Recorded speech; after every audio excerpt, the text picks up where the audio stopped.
But was there any disappointments, like things you guys didn't see at E3 you guys would like to see? Yes. Yes. And I'm very passionate about this. So if I Okay. come off as aggressive here, it's not directed at anybody specific. I needed to see something from Square Enix.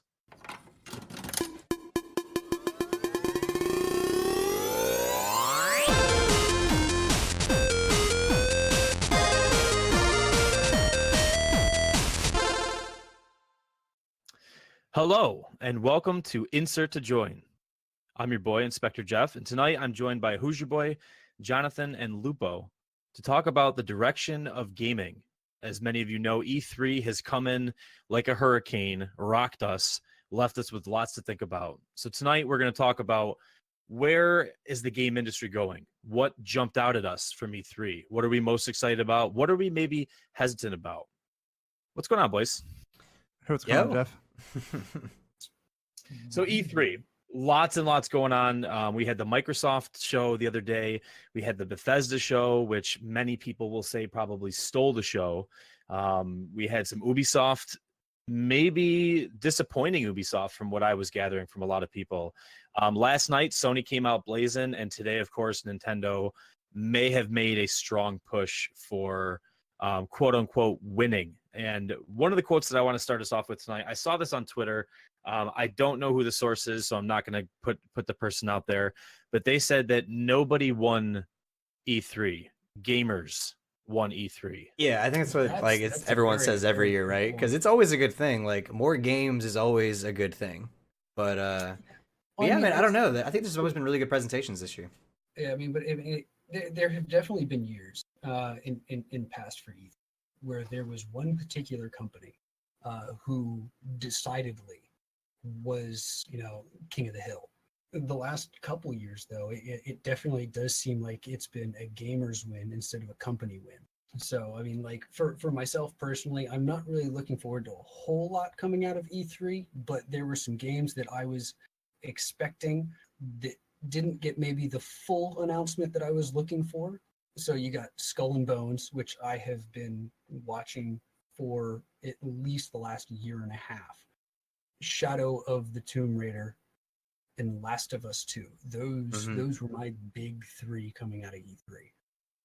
Yeah, I mean, I think another interesting thing to look at with this E3 is the drastic turn in pro-consumer movement. A lot of companies now offering free content at regular intervals now, which is a huge thing. And a lot of companies coming out and very blatantly displaying the fact that they're going to go with this way and no loot boxes and no predatory practices and stuff like that. So I think winning as a gamer not only means that we have a lot of great stuff to play, but we're not being poached for our wallets anymore either. Yeah, I definitely think the mistakes of EA and Activision in the past have really pushed that meta for the game industry forward as to how to not be.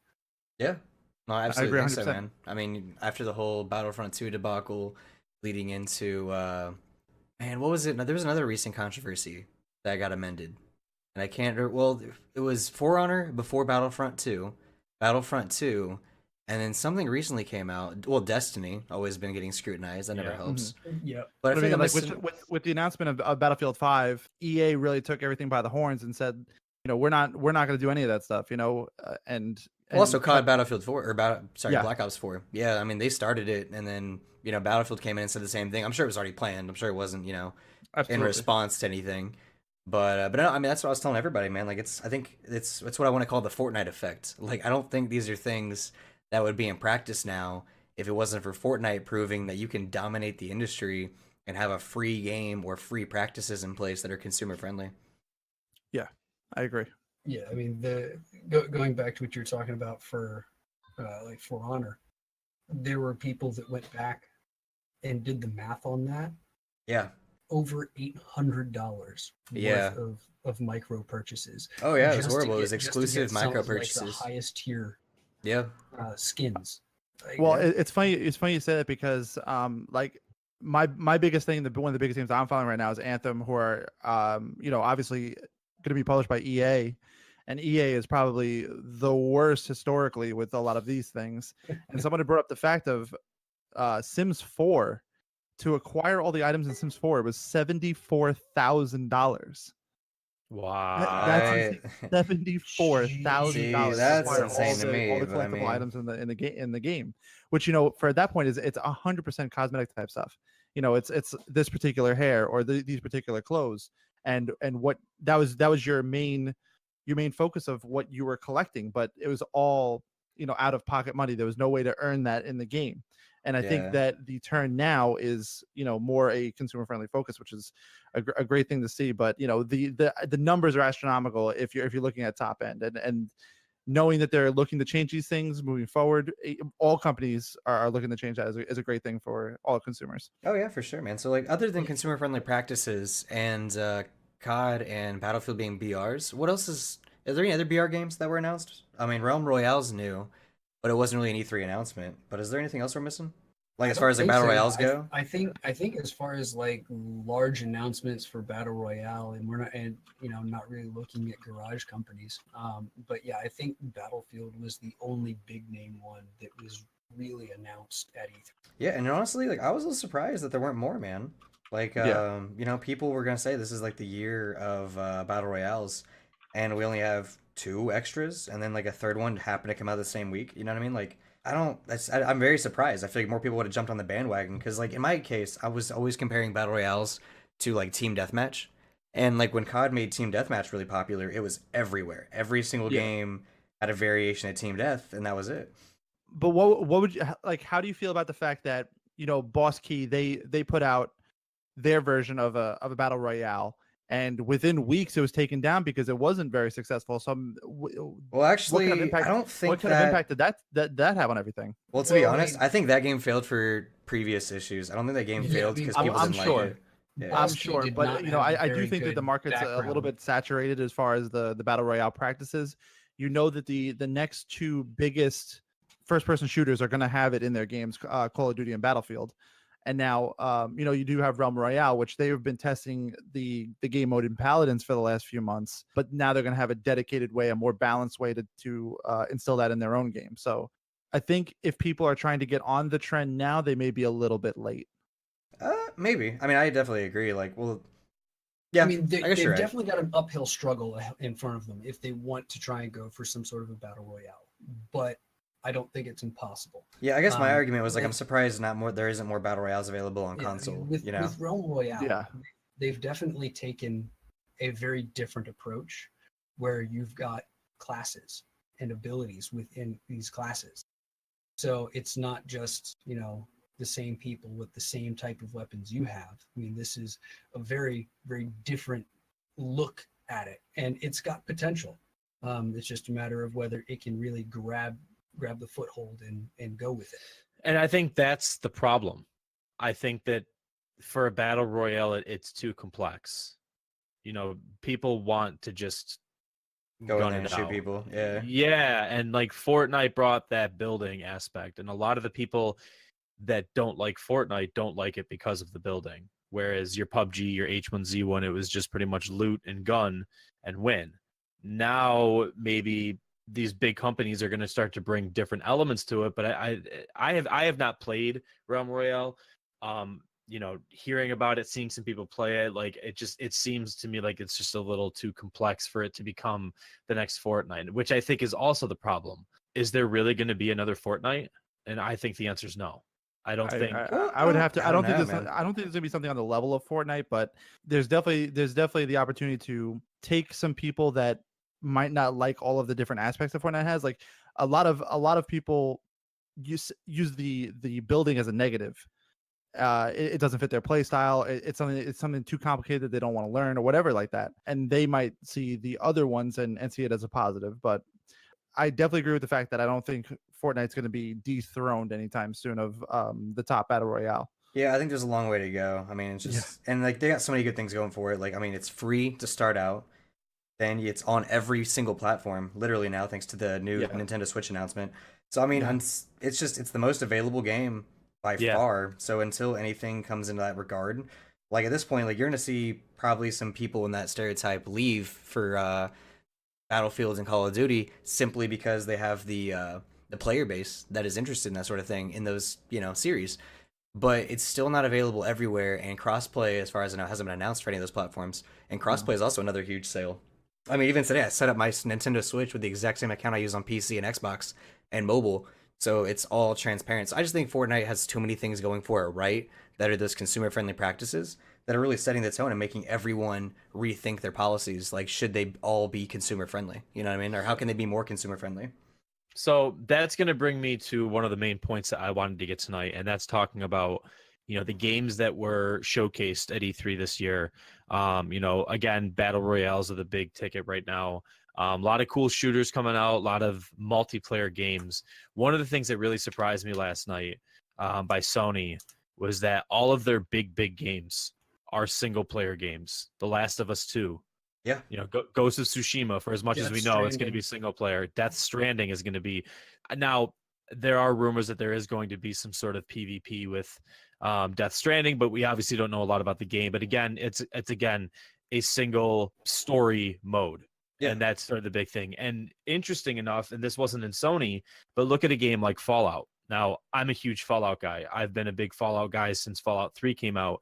Look what they're doing with Fallout 76. Hey, consumer friendliness, we have a single player mode, but we also are going to be introducing a PvP mode. And it's interesting that Sony focused to showcase its single player games more. And they sprinkled in the Destiny, they sprinkled in a little bit of multiplayer, but for the most part, they said we are providing PlayStation players with some very, very intense, graphically pleasing single player games. Your Spider-Man, Neo 2 for the people that were into Neo. Oh yeah, those are absolutely. those are single player games. So it's interesting that Sony took that approach. Now, whether that was intended or not, or whether it was, I think it is, because Yeah, I was about to say the same thing. Sony has, because they were the I don't want to say the first, because they decided they weren't. Nintendo was the first story driven platform for gaming, but for the platform that stole the show on its breakout into the category, have had a very strong story driven fan base. So they're holding true to where they started and to the people that have been loyal to them. yeah.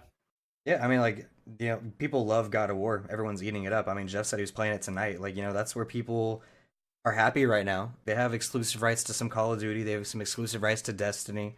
So, of course, they have core series pull there.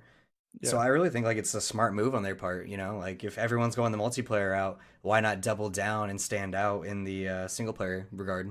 So, Well, And yeah, exactly. and I'll touch on that right there too, because you look at two of the most impactful games on the market themselves in the last year, Horizon Zero Dawn and God of War. Both single player games. You're touching Don't my forget- right now. Detroit's Yeah. doing very well right now. Also, don't But- forget. I mean, this isn't a PlayStation game, but also forget, like, a single player game that succeeded very well was the Legend of Zelda. Yeah. Like, Yes, I mean people- Nintend's on a platform all of their own. Yeah, I know. I regardless just of- wanted to, like, think add that if- to the I think if conversation. Nintendo plopped a steaming turd of garbage on the plate, people would still buy it.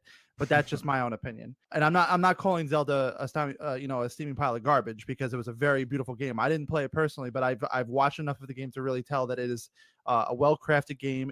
There's tons of time that you can sink into it, but Mhm.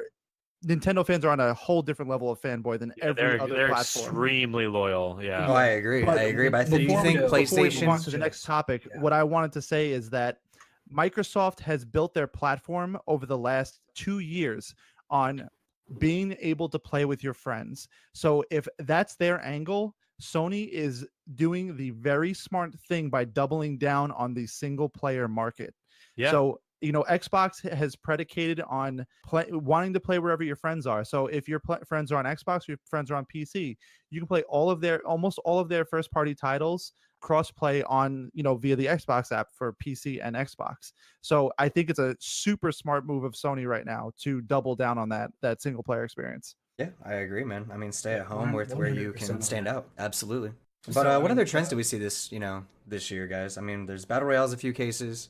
Then there's Sony standing out with single player games. I mean, it seems like this was a very interesting year for Nintendo, because it seems like they're really doing their best to make Nintendo Switch the handhelds like not just a handheld, but they're also trying to make it stand out as like a true console. You know, like with Pokemon Let's Go being tied to Pokemon Go on mobile. Like they want to bridge those two together to make it even more accessible. And then on top of that, they're encouraging party games with that utilize more than one Nintendo Switch. That seemed like a very interesting tactic to me. But yeah, and well, I mean, even just the Fortnite in general, they made the presentation seem very inviting and user friendly, and obviously because it is, but you can take that anywhere. And I think that Nintendo has always had the definitive mobile handheld experience. No matter no matter which generation we were in. The Vita never did what it wanted to. The PSP, I think the PSP was an underrated system, and even some of the other iterations in the past, whether you had Link's, Game Gear, all of those other iterations, Game Boy and DS were always the definitive handhelds of the generation. And now Switch is taking over everything. Hey, but personally, do you guys see Switch as a handheld or a console? Yeah, Nintendo's I mean, you have to classify it, like personally, you have to classify it as both. Okay. Yeah, I would say both too, just because of the capabilities of the console. But it's geared so much towards being able to play it on the go or sit comfortably in your house from across the room with just a couple of joysticks. So I think it is the definitive mobile console. Yeah, like if you're gonna ask me personally of like what, like if you had to pick one, it's a handheld. Okay. I was just curious because I mean that's always like a small debate people have because no one really cares. They love it, right? No one really cares. They classify it. They just know they like it. But it just seems like their strategy is very much like going in that gray area of like it has all the perks of a handheld. So here's all the things that make it a handheld, but also it's super powerful and it provides console quality. So here's all these other games that kick ass in that console regard. So I was just curious. It was like something I saw is like they're really doubling down on like pairing making it the perfect console to take to parties and take traveling, and like we're gonna make it the console that fits all those areas where normal consoles, traditional consoles, don't work. But was there any disappointments, like things you guys didn't see at E3 you guys would like to see? Yes. And I'm very passionate about this. So if I come off as aggressive here, it's not directed at anybody specific. I needed to see something from Square Enix.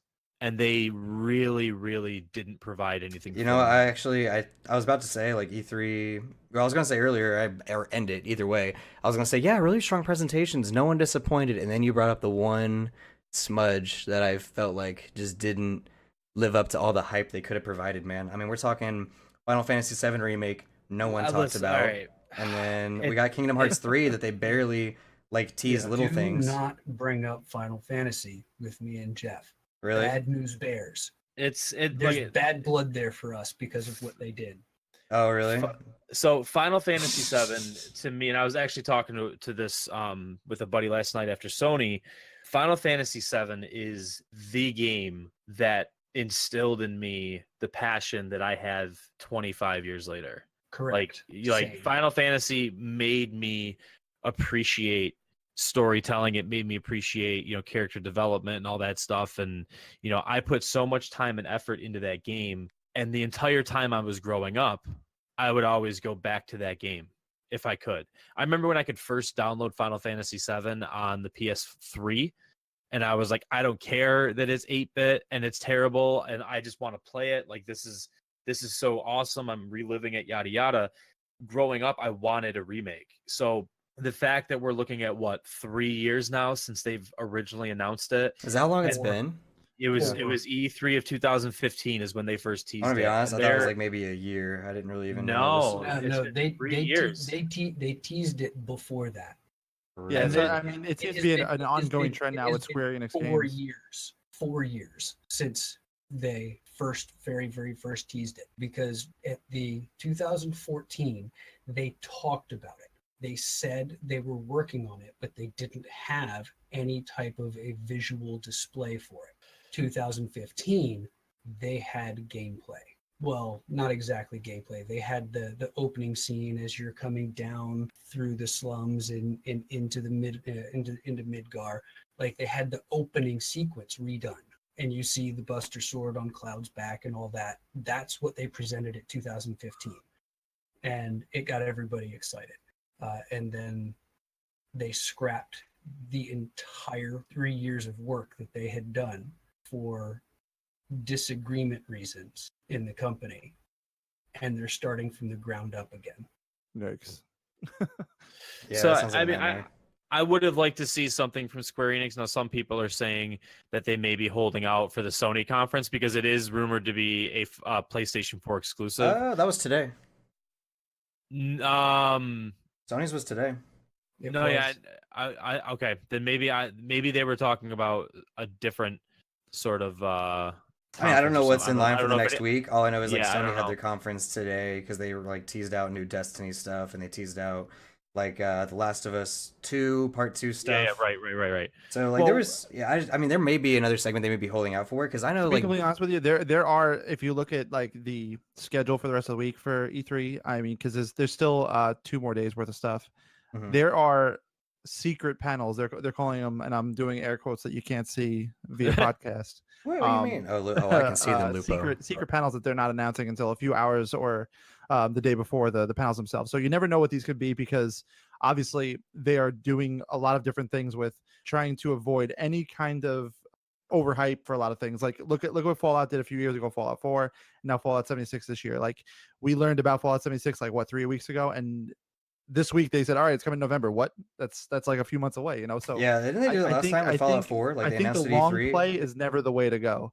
It just really drives like that angst in consumers and deep seated fans. Like you, if they wouldn't have said anything about Final Fantasy VII until this year, and then in 2 years they have something, you wouldn't be as frustrated as you are right now. Same thing goes with all the Valve games, you know, Half-Life 3 and a slew of other games that the long play just does not work. Yeah, but do you think like the long play doesn't work because like people took advantage of consumer trust and then Well, like no, it became that way? The That's long certainly play a doesn't possibility. generally work because okay, so think of a game that you were hyped for several years, and then you get your hands on it, and it's not what you had been expecting. There's that disappointment in how things turned out, but you were so excited over it, and now it's just this disappointment in your hand. Yeah. That's what the long play does. So if you want the people to be excited and keep that excitement while they're playing, you can't tease it and get them overly excited about it because they're just going to burn out on it just as quickly. Yeah, That makes sense. and I think that's why you see a lot more developers playing things closer to the vest and not giving out as much as you would expect them to. You know, so they're very vague with their descriptions and just not giving too much information on any sort of project too far in advance. Yeah, that's me with Skull and Bones. Like I've been trying to keep an eye on that since I guess it's been like 2 years since the first time I really heard the first about it. That's the first I heard about it was recently. Yeah, I heard, yeah, because they had teased it about 2 years ago when I think it was also the first time they teased what's that other pirate game that kind of flopped? Blackwake? Sea of Thieves, yeah, Sea of Thieves. They kind of was the Sea of Thieves really a flop? I mean, I really don't know. I think it's 50-50, but that's beyond the point. Okay. But yeah, I mean, they kind of teased it about the same time that they first teased Sea of Thieves, and I've just been trying to keep an eye on it. But like Lupo said, they're playing things closer to the vest because I have been able to find very little about it, other than like little snippets here and there. But that's the biggest one that I've been watching. So yeah, I think Square Enix kind of let me down. I was hoping for maybe a new announcement about maybe a new Final Fantasy title, but that's more of a personal issue. Outside of the Final Fantasy, I wasn't really let down too much. 10 years between 14 and 15. I think we can expect another 10 between 16. Yeah, we just come to accept it at this point as Final Fantasy fans. Right. Well, I mean, look at Kingdom Hearts. That's a game that's been in discussion for 10 years, and finally in several months, you guys are gonna have it in your hands. Yeah, Crypto's super pumped about that, by the way. But yeah, he is. I just can't believe how long it's taken them, man. So if we've gone to the point of talking about our disappointments, I wasn't too disappointed with what I was expecting this year. So I wanted to just bring up another conversation because you see, it's another trend that some developers are bringing up now. The idea of Game Pass or a game subscription. This is something that Microsoft has done for a little while. They have the Game Pass where you pay a monthly subscription fee, you get access to certain games, this, that, and the other thing. Now, like EA has had this as well. They've had EA Access and EA Origin Access on PC, where it's pretty similar. You can play games in a vault. It's like $5 a month for these access. Now, what they're doing this year is they're going to offer. It's called Origin Premier, and they're going to offer it on PC only right now. And it's a $20 subscription, and it's actually going to let you play any of their new games 5 days earlier with full access. I saw no you trial. Tweet about that. Yeah. No trial, so it's full access to the game 5 days early. Isn't Bungie doing something similar to that? Like they're doing an annual pass, which I don't really know. Yeah, so their annual pass is basically nothing much different than a season pass. Like what this is it's, I guess, incentivizing people to trying other things while they're like looking into other games as well. So if you're playing a game like FIFA on Origin, you can play FIFA 5 days early with no restrictions buying into this. You can play Anthem 5 days earlier with 0 restrictions. So what are you guys' thoughts on, not only that particular aspect alone, but subscription services that may allow you to play myriads of games as opposed to a couple of games and then have these things cycle out? Like, could we see other people do this? Like, I know PlayStation has like their own version of it, but what do you think of other companies doing this moving forward? I don't think it's a bad thing. I think I would need to see it maybe more in action, and I think depending on what game it actually is that's using it might depend on might influence how I'm going to respond to it or whether or not I'm going to shop. Absolutely. For it. Yeah, I mean, if I'm paying a more premium price for whatever the account is, I'd also expect to receive a more premium product for it. So, I mean, it would honestly depend on how the company handles it, what you receive for it. Is it really worth the price of whatever premium access you're paying for what product you're getting? I mean, until we actually see companies like start to roll this out and see what everything lays out on the table, it's going to really be hard to tell. Yeah. But I mean, like, so that's a $20 premium subscription, so you get full access to their new games. Microsoft's already doing this right now with all their first-party titles, with including the Game Pass, which is only $5 a month. So take that for what you may. Microsoft is already doing it. Sea of Thieves is already on it. State of Decay is on it. Forza, Gears of War, all are going to be on the Game Pass day one in that same $5 subscription. So I think it's a great value for people that do want to play a lot of games, that experience different things, as opposed to going out and buying a $60 game every week. So I definitely think this is another very consumer friendly move. Again, but like you said, there's got to be a certain perceived value of it as well. Absolutely.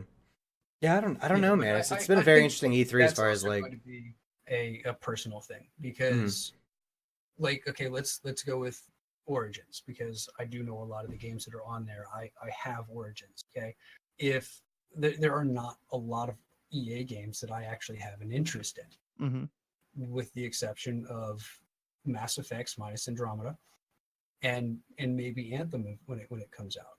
So, looking at that, is it really worth for what titles they have lined in for the future that I have no interest in for me to be able to pay for that?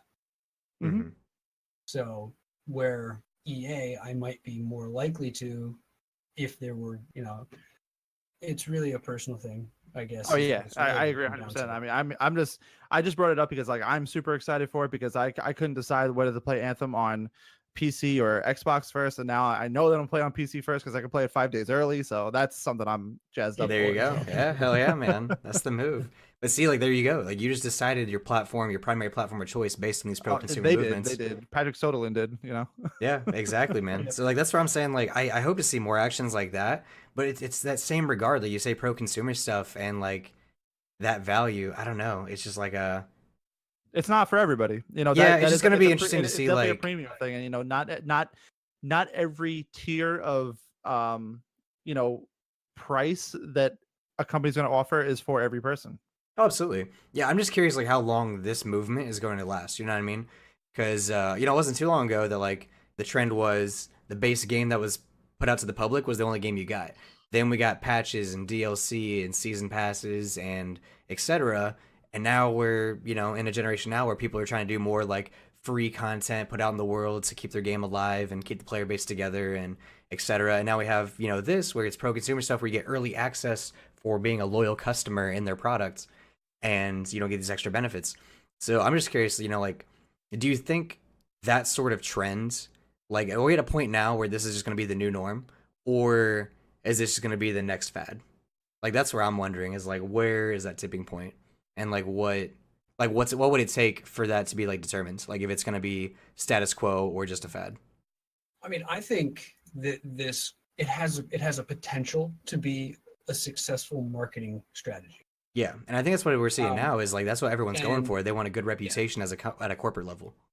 it's really going to depend on how the companies handle it and move forward with it as it starts to gain more of a foothold. Do they do things correctly and stay pro consumer, or do they take a dark turn and start to become more greedy with it? It's really going to depend on when we get to that point in the road, and to see how it's going to happen. Yeah, Hmm. I agree, and I think it's a really volatile state that the level of trust that a lot of consumers have with these specific developers and publishers, EA very specifically, Activision, Bungie very specifically. So it's definitely something we'll have to see in the future. They are trying to win back consumer trust, but I like to see the brighter side of things, but I could fully understand why people don't have that trust right now. So it's definitely this is the olive branch, so we have to look at it over the next 6 months to a Oh, year and absolutely. see where that goes. Yeah, because I definitely think gamers are in an upswing, man. Like, I think everything going on at this E3 and for the foreseeable future is so kick ass for gamers, man. Because like, so for so long, man. I mean, it wasn't that long ago that we were getting games that were unfinished, unpolished, buggy messes, and Yeah. they did that because they could, right? You know, like it wasn't too long ago that they had to take a year off producing Assassin's Creed because it became this annual game that was just buggy piece of crap, right? Like Unity was tore up and other games like it, and Yeah. You know what, I said that the other day on my web show. You can look at two different perfect examples of that, and you mentioned Origins, which is a very good example of the let's wait a little bit longer to put out something really good. And then Jonathan brought up before Mass Effect Andromeda, where you rush something to market and you don't have a polished product when it comes out. So two perfectly opposite ends of the spectrum here on what to do and what not to do, and the benefits of waiting and reinstilling consumer trust. yeah, and I think that's what we're at now, man. Is like, you know, Call of Duty, people were making fun of it not too long ago, and now with Black Ops 4 going the direction it's in a pretty good state. You know, Assassin's Creed Origins Potentially. killed it, leading into Assassin's Creed Odyssey, killing it. You know, as far as like teasers look, you know, like I would say these two Assassin's Creed games are drastically different than the predecessors by far, Yeah, not just in yeah, quality, but also in Absolutely. direction. And I think that sort of like creativity, pro consumerism, and just corporate and or industry whatever like standards that are being produced now or being at least enforced, I think we're really in a new state where games are going to be, I don't know, man, fun again and not really pinching pennies to like save up just for that one game when there's going to be 40 you want, Yeah, or it seems 40 you like want to fully games. enjoy with all the DLC and garbage they push on you. Yeah, I mean, it seems like a lot of games that are being announced now, they're showing the replayability that some of the previous releases have lacked. Yeah, by far. And just like, I don't know, man. Like there was a time where like I looked at a new Assassin's Creed game and I was like, man, this just looks boring. Like it looks like the Hmm. same idea or exhausted plot. And of course there was some good, you know, mixes in between, but nothing really pulled me together. And now I'm interested again because I think they're going a creative direction that makes sense. That's, you know, it's interesting, it's new, and it's like, you know, they realized what they were doing wrong and they reinvested. And then you have other companies like Call of Duty who were not really the Goliaths they were, you know, 8 years ago maybe. I always feel like the peak of their stature was what, like Black Ops 1 maybe. Or I don't really... I'd say Black Ops 2 was Black Ops 2 was the peak. Down like the downward trend. Okay. Like Black Ops 3 was successful, but that was definitely like the peak. I would say every COD has probably been successful, but like when was their highest player base, highest hype, highest everything, you know, as far as COD? And like for me, like I lost interest with COD after Black Ops 1. Like that just for me that just wasn't it. And I think we're getting back to this point where like I'm interested in this COD again. I want to be excited in this COD again. And like Battlefield's always been great, but now I'm like, okay, Battlefield doing their take on a Royale, super interesting. We'll see how that goes. And then Nintendo, you know, making different strides to connect people with party games and stuff like that, and opening up online access to more of their games. Like that's interesting. We'll see how that goes. The only thing that I don't remember, like the PC one standing out, the PC conference. Anyone have anything about that? Anyone know anything about the PC? I didn't watch it, to be honest. That's what I'm saying. Like I didn't watch it live, and I caught it later. The PC gamer one is like always the one where you don't really watch it because it's not anything like super significant to take a look at. I personally didn't watch it. I don't even think I looked at who was showing during it. So dude, I think I saw some highlights. Doesn't really have exclusives that you want to pay attention to.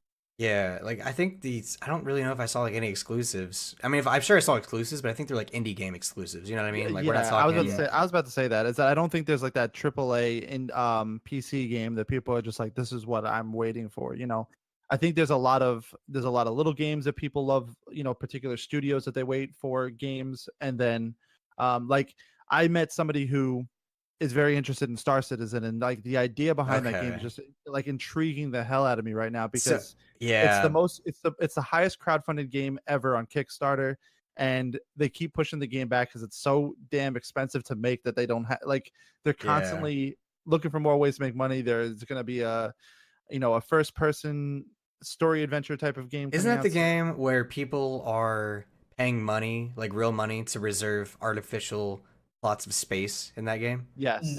Well, I mean, kind of yes and no. I mean, because once the game actually releases, because the way they're trying to build this is they're trying to have just an absolutely massive play area. But if you buy into it, you're getting, depending on how much you put in, depends on what ships you get. The more you put in, the more ships, the higher quality. Mm-hmm.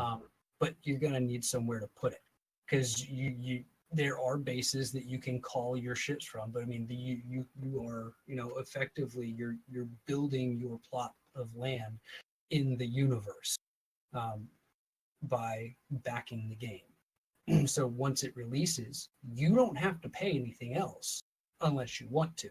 You've already given your piece to back it. Mm-hmm. Actually, I get what you're saying now. That's used to be a foreign topic to me, but I literally just crowdfunded a different game, and so I'm going through that now. But if you're interested in Star Citizen, Lupo, I can give you a couple names to go watch and look at that will give you all the information you could ever want. Yeah, I mean that's interesting. I just heard like there's like Star Citizen seems to be the game that just burns money. But hopefully when it's produced, because they keep talking about alpha, and I guess their big teaser was a different version of their alpha. So we'll see how that comes out. I hope people. The servers are always open though. Mm-hmm. It's not like other games where it's like closed curtains and behind development. There's alphas that you have to sign up for. I mean, if you back the game, you're in, which is really the only way to get into it right now. But the servers are always open. It doesn't matter. You can play whenever, unless they're doing maintenance. Yeah. I mean, Star Citizen it sounds interesting, and I hope it's everything the backers want it to be. You know what I mean? Hope it's cool. I've watched so much gameplay of it through various channels and whatnot, and I mean, even just for what they have so far, it is enormous. It is gorgeous, and for people that enjoy flight sims, the flight mechanics are amazing. Oh yeah. So I mean, it's not like people's money is just getting wasted. Like it's money, for them well spent on a game that they absolutely love. True. All right. Well, I think we've pretty much talked all about the E3, man, and we talked about gaming trends. That's a great time to be a gamer, of course. More games is more games, and always a good thing. You guys want to end it by talking about maybe your favorite games you're looking forward to? Sure, I'll put myself out there. Death Stranding and Ghost of Tsushima from Sony just look really, really interesting. Not to get into it too much because we are running out of time here, but Death Stranding, there's so much hype around a game that we know nothing about. And I love that. I kind of hate that, but I mean, it's two different spectrums. And I love that we don't know anything about it, but there's enough for me to know that it's going to be fun.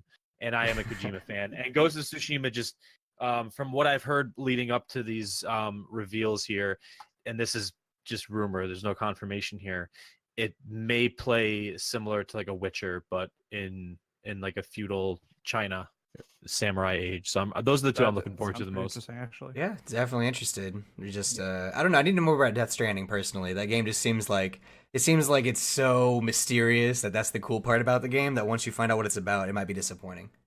I mean, knowing Kojima, he won't disappoint. And I love that Norman Reedus is the head actor and figurehead for that game. So hopefully it's fantastic, man. What about you, John? What are you looking forward to?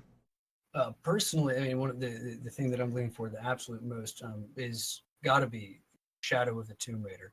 I mean, I've played virtually every Tomb Raider game that has ever been put out, except for some of these really crappy mobile ones. We're not going to get into those. But I mean, from the original Tomb Raider on PlayStation and everyone they're following. So when I first heard about Shadow of the Tomb Raider late last year, I think I heard it sometime. It was probably November or December was the first rumblings I heard. I've really been trying to keep an eye on that one, along with Skull and Bones, just because I'm a pirate at heart. I've got a Jolly Roger that hangs in my room behind me. If you've ever been in my stream, you see it because that's my backdrop. I've got a leather tricorn and a flintlock gun that sit right next to me. I mean, pirates are my thing. Yeah. So I dig it, man. That game looks way more interesting to me than Sea of Thieves ever piqued interest. You know what I mean? Like, Sea of Thieves seems like a cool idea, and people tell me it's fun, and I love that game. Lets you have that kind of cartoony, old school fun just to mess around. But I love the grittiness that is in the other pirate game. I can't remember the name all of a sudden. I'm blanking. Skull and Bones. Thank you. The historical accuracy on just the way things they're portraying is what really has me.